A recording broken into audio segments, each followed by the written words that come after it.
Good morning दोस्तों। अब सुबह के बज रहे हैं लगभग 10:30। 10:34 हो रहे हैं अभी और मैं पढ़ाई करना स्टार्ट करने वाला हूँ। तो मैं टाइमर ऑन कर लेता हूँ।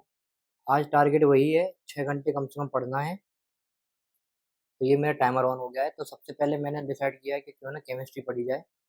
अब केमिस्ट्री कंप्लीट करने के बाद मैं सोच रहा हूँ कि सेकंड चैप्टर जो मैंने केमिस्ट्री में स्टार्ट किया था ना, उसको आज कंप्लीट कर लूँ।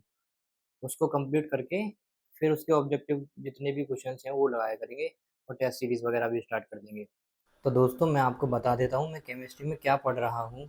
जैसा कि आप सभी ऑलरेडी जानते हैं, कल हमने एटॉमिक स्ट्रक्चर चैप्टर स्टार्ट किया था। तो एटॉमिक स्ट्रक्चर में मैंने न्यूक्लियस और ऑर्बिट के बारे में कल पढ़ लिया था। आज उसके आगे कंटिन्यू करने वाला हूँ मैं। सबसे पहले मैं पढ़ूंगा डेल्टन एटॉमिक थ्योरी। डेल्टन की एटॉमिक थ्योरी पढ़ने के बाद मैं पढ़ूंगा law of conservation of mass, फिर लॉ ऑफ कांस्टेंट कंपोजिशन। ये मैंने बहुत अच्छी तरीके से पढ़ा। फिर मैंने ये सीखा कि भाई एटॉमिक नंबर और एटॉमिक मास याद किए मैंने 10 1 से लेके 20 तक। और उसके बाद मैंने जो काम किया था वो मैंने रिप्रेजेंटेशन ऑफ एलिमेंट एलिमेंट को किस तरीके से रिप्रेजेंट करते हैं, यानी कि एटॉमिक मास और एटॉमिक नंबर को किस तरीके से हम लोग रिप्रेजेंट करते हैं, और एटॉमिक मास किस तरीके से हम लोग निकालते हैं या फिर एटॉमिक नंबर किस तरीके से निकालते हैं, उसको मैंने प्रॉपर अच्छी तरीके से समझा। तो 2 लेक्चर में मैंने इतना ही समझा बस। तो दोस्तों मेरा फर्स्ट स्लॉट खत्म हो गया है, यानी कि मैंने अपनी केमिस्ट्री पढ़ ली। अब देखिए मेरे को कितना समय लग गया, 2 घंटे 6 मिनट लग गए और मैंने केमिस्ट्री के कुछ नोट्स भी अच्छी तरीके से बना लिए हैं।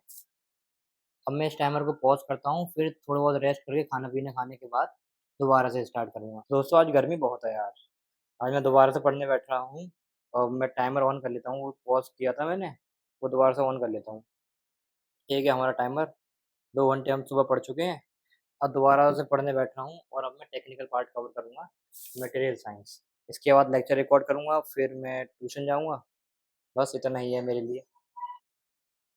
तो दोस्तों अभी मैं आपको बता देता हूँ मैं आज क्या पढ़ रहा हूँ मटेरियल साइंस के अंदर। तो मेरा फर्स्ट चैप्टर चल रहा है अभी मैकेनिकल प्रॉपर्टीज के बारे में।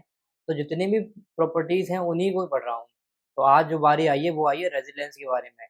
रेजिलेंस क्या होता है, स्ट्रेन एनर्जी किस तरीके से निकालते हैं, प्रूफ रेजिलेंस किस तरीके से निकालते हैं, मॉडुलस ऑफ रेजिलेंस क्या होता है, और टफनेस क्या होती है, फ्लो स्ट्रेस क्या होता है, और इन्हीं सब के बारे में मैं प्रॉपर लेक्चर अपना कंप्लीट करूँगा। तो दोस्तों मैंने मटेरियल साइंस का एक लेक्चर कंप्लीट कर लिया है और उसके नोट्स भी बना लिए मैंने। अब मैं आपको दिखाता हूँ मुझे टाइम कितना लग गया। मुझे लगभग 1 घंटा लग गया। 1 घंटे से थोड़ा-सा कम ही मान लो या फिर 1 घंटा मान लो, इतना लग गया। तो टोटल आज मैंने पूरे दिन में 3 घंटे पढ़ाई कर ली अभी तक।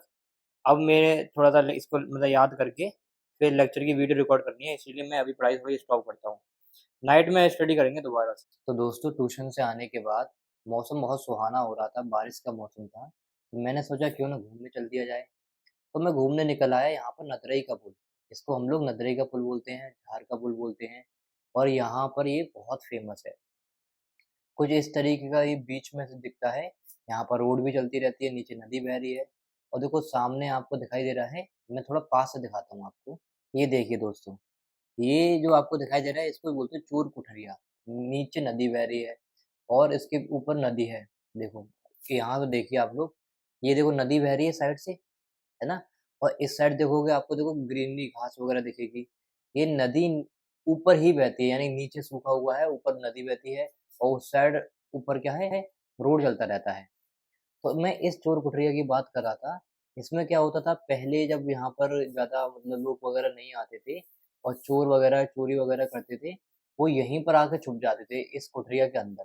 और यहाँ पर पहले सीढ़ियाँ वगैरह थी, अभी तो आपको देखो अंधेरा दिखाई दे रहा है। नीचे आराम से लोग यहाँ से चले जाते थे चोर। फिर वहाँ बैठ के हमने कोल्ड ड्रिंक और पेटीज़ खाई। फिर थोड़ा देर बैठे वहाँ पर अशांति की, तो हमको रेनबो दिख गया। बहुत सुहाना सा रेनबो दिखाई दे रहा है। देखो आप भी देख सकते हो रेनबो। हमने मौसम का एन्जॉय किया, 1-2 घंटे बैठे। उसके बाद हम लोग चले आए और आज के ब्लॉग में मैं इतना ही रखता हूँ। मिलते हैं नेक्स्ट ब्लॉग में, तब तक के लिए बाय, थैंक यू।